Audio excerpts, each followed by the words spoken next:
Menjelang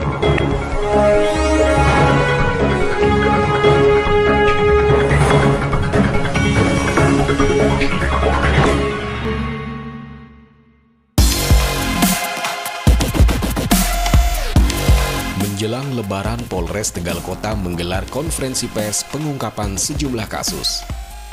Pada pengungkapan di konferensi pers yang dilaksanakan di lobi Mapolres Tegal Kota, menghadirkan 6 pelaku tindak kriminal yang melancarkan aksinya di wilayah hukum Polres Tegal Kota dan berhasil diringkus. Kasus tersebut diantaranya pemalsuan surat, pencurian dengan pemberatan, penipuan dan atau penggelapan, pencabulan anak di bawah umur, dan kasus pencurian. Berikut penjelasan Kapolres Tegal Kota AKBP Rahmat Hidayat pada konferensi pers tersebut.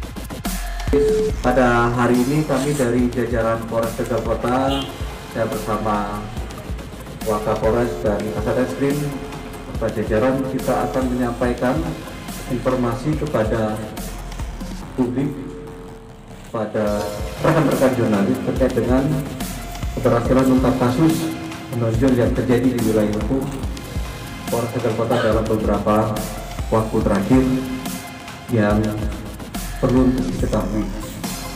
Baik, saya akan mulai dengan ada beberapa kasus hari ini, ada 6 atau 7 kasus. Kita akan mulai yang pertama, ini terkait masih dengan kasus-kasus pencurian dengan pemberatan ya. Ada 2 kasus. Pertama, kasus pencurian handphone yang terjadi di salah satu kantor ekspedisi di kantor paket Barokah Express dengan tersangka ES. Pelaku ini modus operandinya pada saat yang menjaga kantor tersebut sedang tidur, bersangkutan masuk kemudian mengambil dan mencuri sebuah handphone milik yang menjaga kantor. Kemudian ini mana?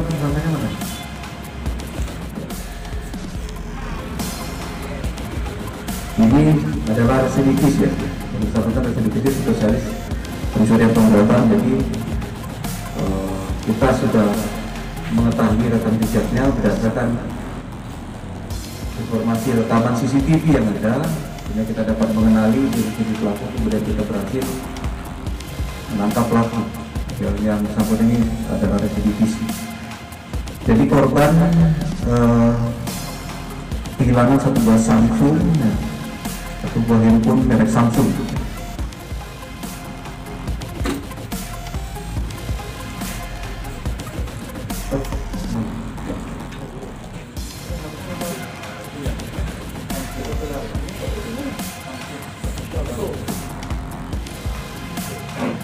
Ini yang Samsung.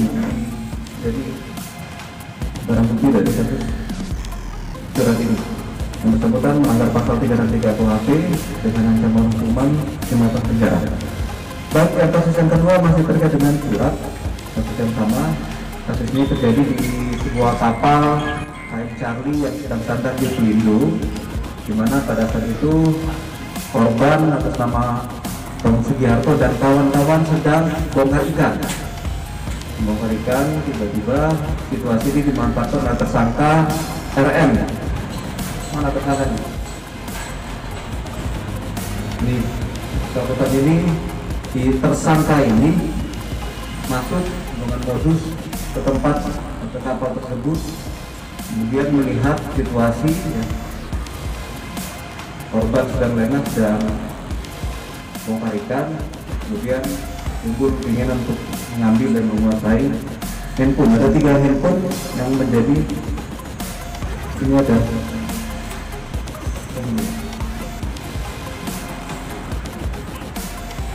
3 handphone yang berselisih oleh tersangka.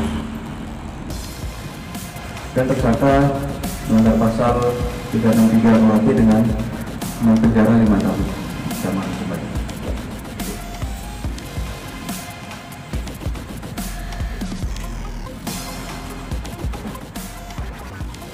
Kemudian rekan-rekan yang ketiga adalah kasus penipuan atau penggelapan yang dilakukan oleh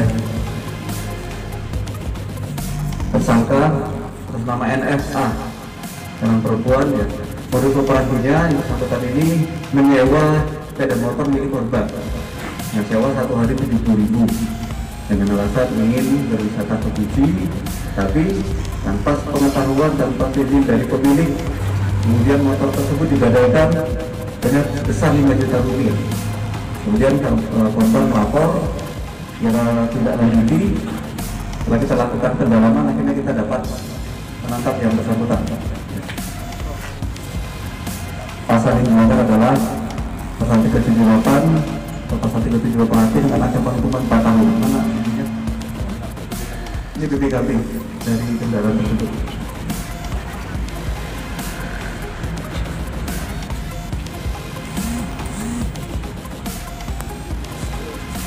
Masih terkait dengan pencurian, tindak pidana pencurian motor yang terjadi di mall di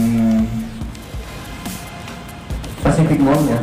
Pada saat itu pada kejadian pada sekitar pukul 11.45, si pelaku ini atau tersangka ini melihat ada sebuah motor yang terparkir dan kuncinya tertinggal di motor tersebut, sehingga muncul niat jahat dari yang bersangkutan untuk menguasai, kemudian tanpa izin dari rekan-rekan karena yang bersangkutan ini kerja sebagai terapis di sana, kemudian meminjam kartu member, kemudian member parkir, kemudian bersangkutan keluar untuk mengamankan hasil tindak kejahatannya. Dengan adanya rekaman CCTV yang berhasil kita amankan, kita bisa mengenali ciri-ciri pelaku. Kemudian ini kita dapat mengungkap kasus ini. Ini motornya satu buah Honda Revo. Mana? Jadi korban ini adalah seorang yang sedang magang, kemudian itu masih belum terbiasa hingga motornya ditinggal berikut kuncinya. Jadi dimanfaatkan oleh si pelakunya atau tersangka ini untuk menguasai barang tersebut. Baik, rekan-rekan yang berikut adalah kasus pidana pemalsuan surat pasal 263 KUHP, ancaman hukuman 6 tahun kurungan penjara. Jadi ini modusnya adalah seorang pekerja atau pegawai dari sebuah showroom ya, dari sebuah perusahaan pembiayaan PT SDMB Multifinance cabang Tegal, di mana pelaku tersangka ASS. Ya, pelaku ini dia memasukkan tanda tangan seorang pengajuan kredit fiktif. Jadi dengan men-scan tanda tangan seseorang dengan menggunakan data orang tersebut, bersangkutan mengajukan kredit, dan kemudian dari hasil kejahatan itu korban mengalami kerugian materi sebanyak 253 juta. Jadi modus operandinya seperti itu. Kemudian karena ada kecurigaan dari pihak manajemen, kemudian melakukan penyelidikan, kemudian melaporkan hal tersebut kepada pihak Polres dan berhasil kita ungkap. Dan kita berhasil mengamankan sebuah mobil merek Uni.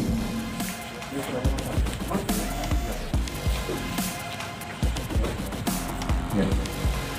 Ini adalah perjanjian yang dipalsukan oleh tersangka. Tersangka ini pegawai di tempat di perusahaan pembiayaan atau finance tersebut.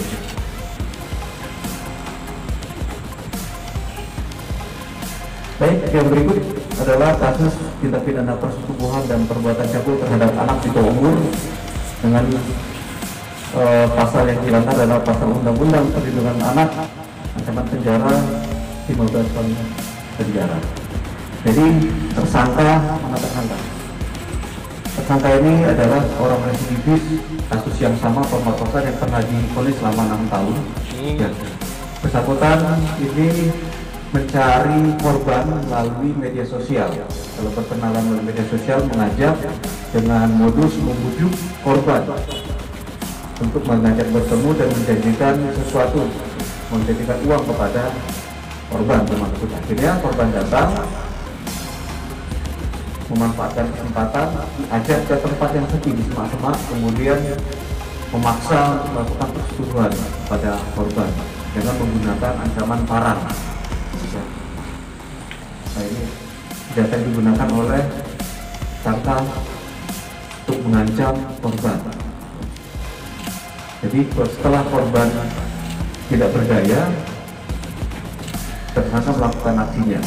Kemudian korban akan melakukan yang kedua kali, tapi si korban pura-pura kesurupan, kemudian si tersangka memukul dan menampar kemudian pura-pura pingsan.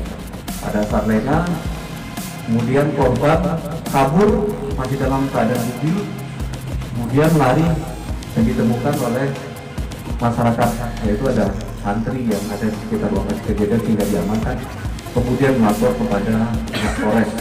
Berarti kita langsung tindak-lanjuti berdasarkan ciri-ciri korban yang sudah diketahui, akhirnya kita dapat berhasil menangkap korban, menangkap tersangka pelaku.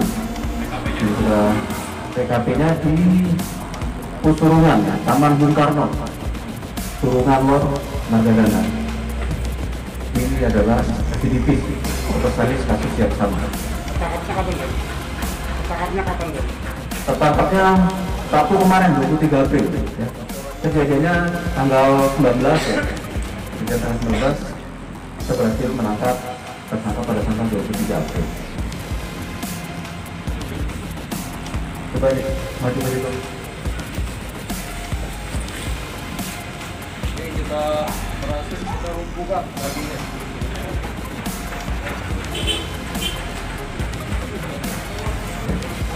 Yang terakhir adalah kita akan rilis terkait dengan peristiwa kebakaran kapal penangkap ikan yang terjadi beberapa waktu yang lalu, ya, pada tanggal 17 April 2022. Jadi untuk dari hasil olah identifikasi pihak Polres bekerjasama dengan dari Lapor Semarang, kapal yang terbakar yaitu Sari Asi Baru 01, kejadian di Pelabuhan Pelindo 3, Mata Dinata Tegalsari. Dari hasil olah TKP kita dapat sampaikan kepada rekan-rekan media juga dari sumber listrikan. Sumber api berasal dari ruang hulu budi. Dari hasil identifikasi kita, di ruang tersebut banyak terdapat panel listrik berupa, kemudian ada peralatan seperti trafo, kipas angin, ya, cas-casan HP, TV, DVD dan lain sebagainya. Sehingga banyak sekali kelistrikan yang ada dan itu hangus terbakar. Kemudian ruang mesin pendingin juga dalam kondisi hangus terbakar. Kamar mesin dalam keadaan utuh, tidak tersentuh api, berarti bukan berasal dari mesin, ini berasal dari kelistrikan. Sehingga dengan adanya korslet tersebut atau dari listrik sehingga dapat menyambar ke tempat-tempat yang lain, tetapi untuk mesin masih dalam kondisi utuh. Ya.